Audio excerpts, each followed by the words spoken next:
Hello and welcome to this presentation. You've probably heard about global warming and climate change.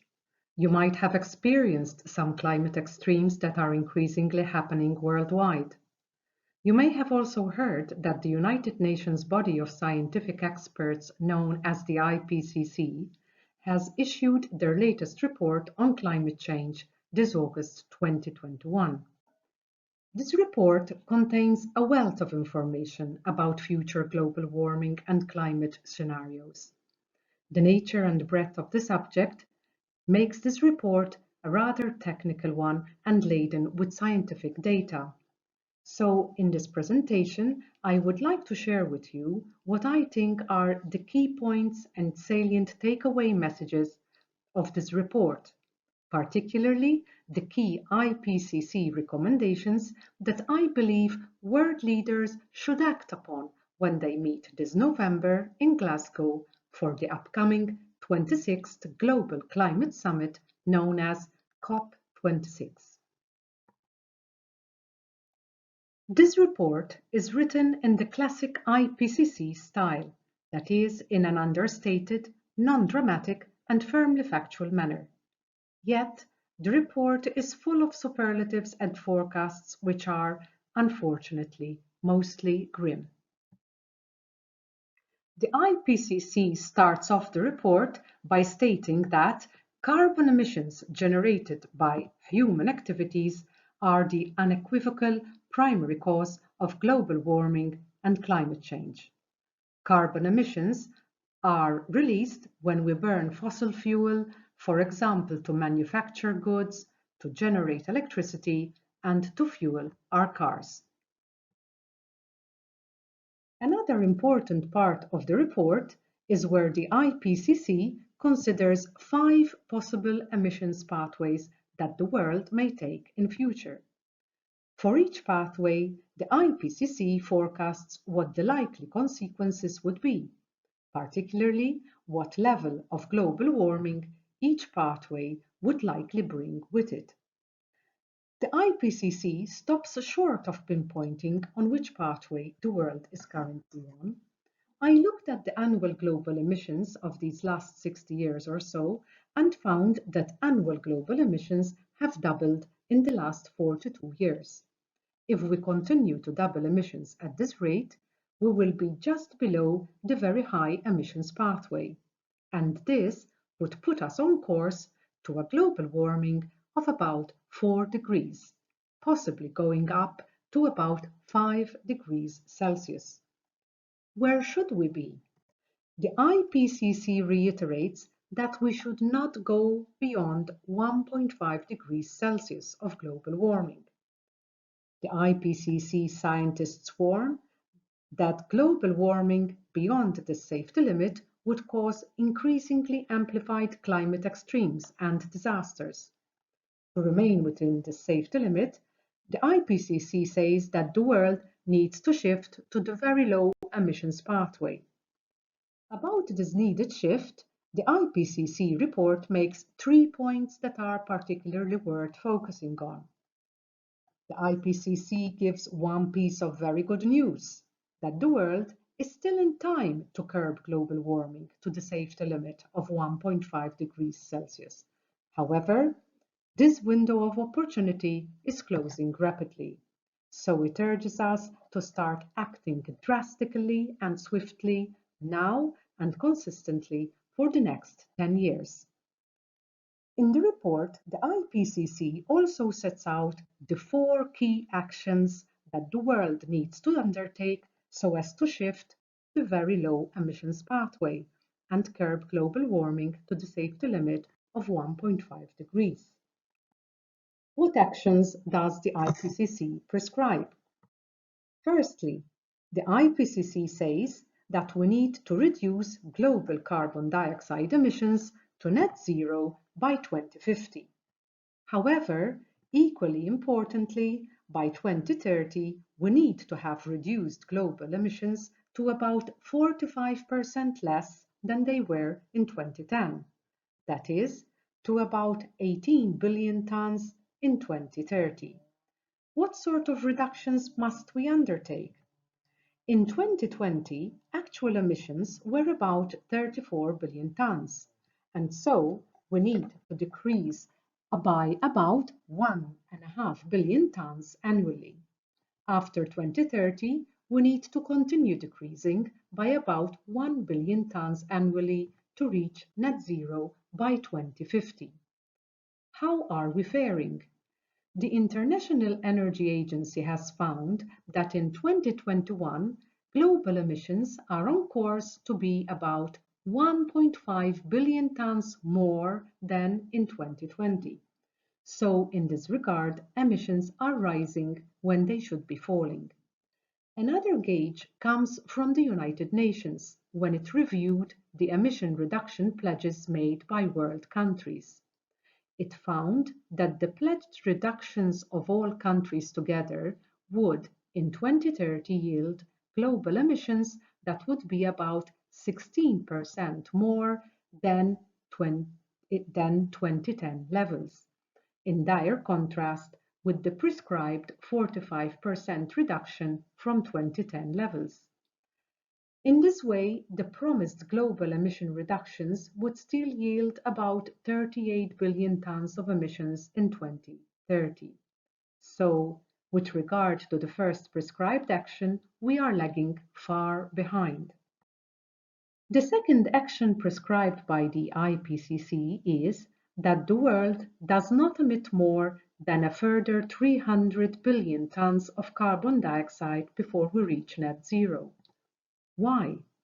The IPCC has found that the carbon emissions released to date have already caused a global warming of about 1.1 degrees Celsius.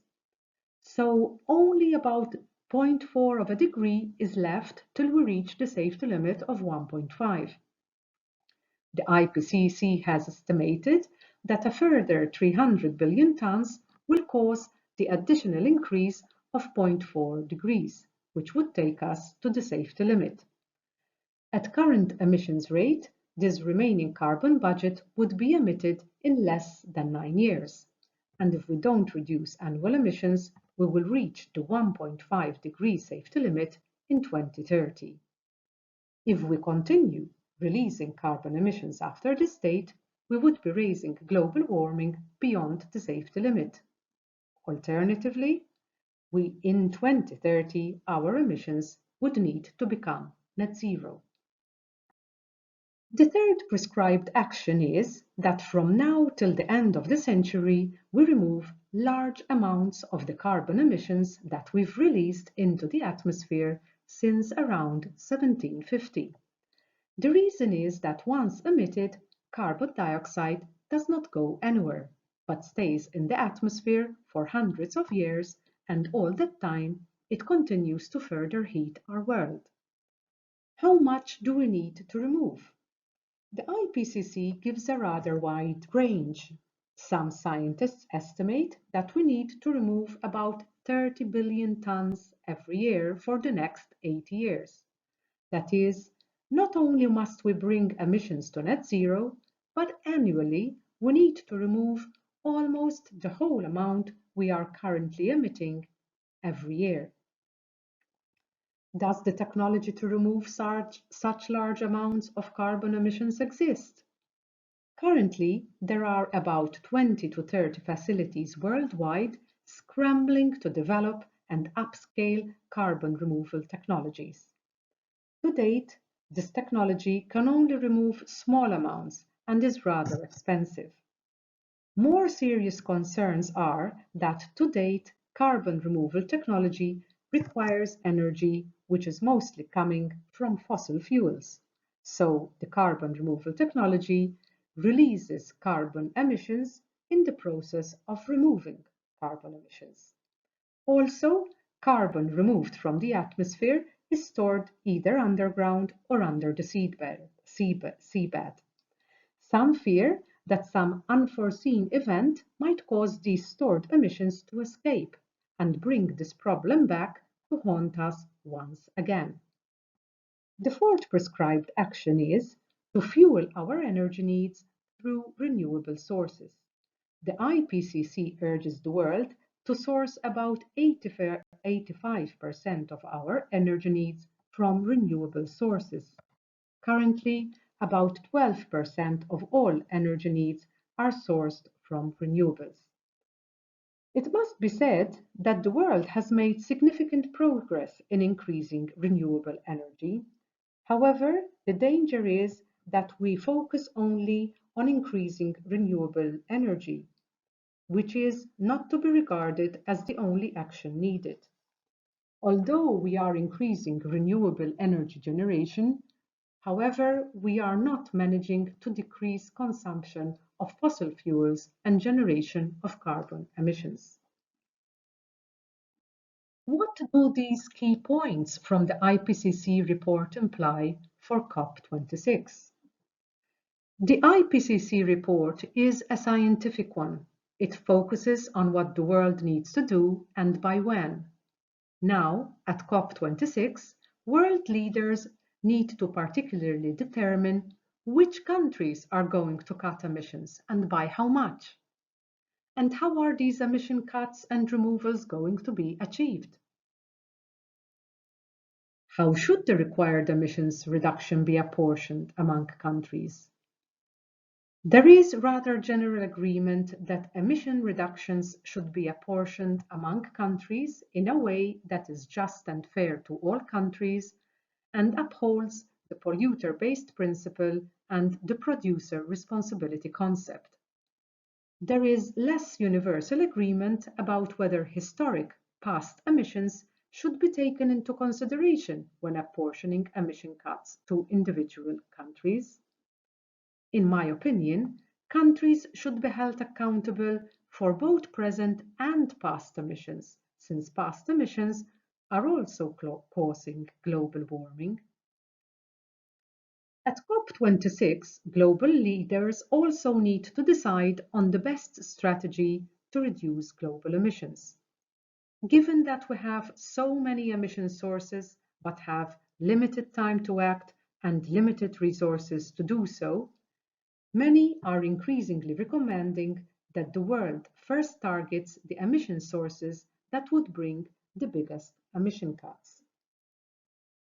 For example, particular pressure needs to be done on the countries with the highest total emissions and highest emissions per capita, since these have the greatest potential to make emission cuts. One finds that just 25 countries emit over 80% of all current global emissions, and that just 25 countries are responsible for over 80% of historic emissions released since 1750.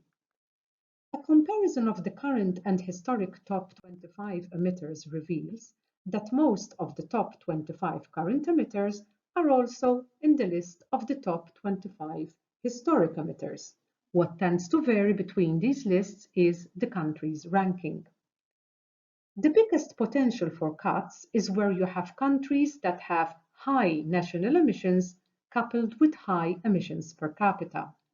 Such super-emitting countries with particularly big reduction potential include Middle Eastern countries like the United Arab Emirates and Saudi Arabia, as well as countries like the United States, Canada, and Australia. So I think it's critical that at COP26, world leaders agree to undertake the reduction and removal targets prescribed by the IPCC in direct proportion to their country's historical emissions to date. Effectively, this means that the top emitters commit to undertake the lion's share of the reductions and removals prescribed. That is, the 25 countries responsible for over 80% of emissions to date should accept to undertake about 80% of the required emission cuts. In conjunction, world leaders also need to commit to revise their national emissions reduction plans, which have been found to be grossly insufficient by the United Nations review. These plans should be based on the IPCC prescribed targets and in accordance with the country's historic emissions to date. An area that has been rather lacking is accountability and transparency about performance in emissions reduction. For almost 30 years, world leaders have been holding global climate summits and making promises to cut global emissions, but actions have been severely lagging. So at COP26, world leaders need to commit to the minimum requirement for accountability, to start publishing an annual progress report on the implementation of their national emissions reduction plan, and to submit this progress report to the United Nations for review. At COP26, world leaders also need to strategically consider how they will target top carbon emitters, for example, coal and other fossil fuel power plants. A 2018 study found that just 5% of existing fossil fuel power plants emit over 70% of all electricity emissions. Moreover, it's estimated that if existing fossil fuel power plants continue to operate until 2030, just their emissions alone would take us to the safety limit of 1.5 degrees Celsius. If these power plants continue to operate until 2040, their emissions alone would take us to a global warming of 2 degrees. So I believe that at COP26, world leaders need to agree to stop using coal in power plants and to shut down fossil fuel power plants at the latest by 2030. Moreover, the first fossil fuel power plants to be shut down should be the top polluting ones, all of which run on coal. How can we help achieve a meaningful outcome at the COP26? I invite you to let world leaders know that you are holding them accountable at COP26. Consider signing an online petition that is urging world leaders, particularly of the 25 countries emitting over 80% of global emissions, to undertake the commitments listed in this presentation. You may view and sign the petition at the following link. I thank you for your interest, and I would very much welcome your thoughts, ideas, or questions by email, or if watching this presentation on YouTube, by posting your comments below this presentation. Thank you.